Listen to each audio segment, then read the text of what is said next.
A lot of businesses are very interested in finding best practices that are out there anywhere that they are in the world and bringing them into their own organization to try to make their organization work better. The issue with this that I have seen in my own readings of the business literature is that the creation of best practices is what is seen as the creative process. It's considered creative, visionary, original, and the adoption or the transfer of those best practices from the organization that created them into your own organization is often seen as easy, passive, unoriginal, something that is not all that difficult to do. And the reason for that is because when you look at it, all you have to do is just go out and observe and just copy whatever it is that was done in the organization that created the idea and bring it into your own organization. Now, the issue with that is that in reality, the transfer or the copy of a practice can be just as difficult as creating the entrepreneurial process of creating the practice in the first place. And there's a few reasons for that. The first reason is because when you look at a best practice, usually it's not just one thing that you have to do. It's usually a series of things that all work together. And it's very difficult to know how these pieces fit together, which ones are critical, which ones can be left out, and the practice will still work in the same way. Second is that often the practice has to be transferred from one context to another, and that context could be a different firm.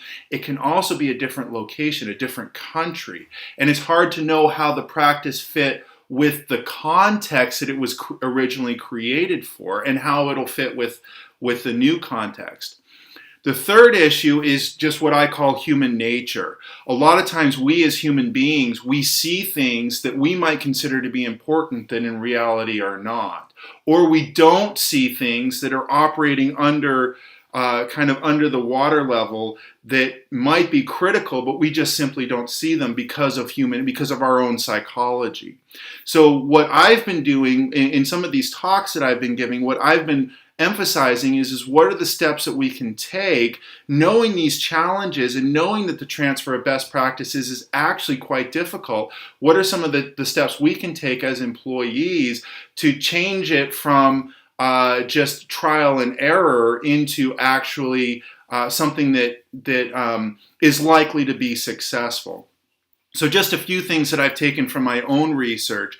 The first caution that I give is I tell managers to proceed cautiously when trying to mix and match best practices. So if you have the best practices from your own organization and you try to mix it with best practices from another location or another organization, understand that mixing and matching is often a very difficult thing to do. It's not impossible, but it's something that you need to be aware of.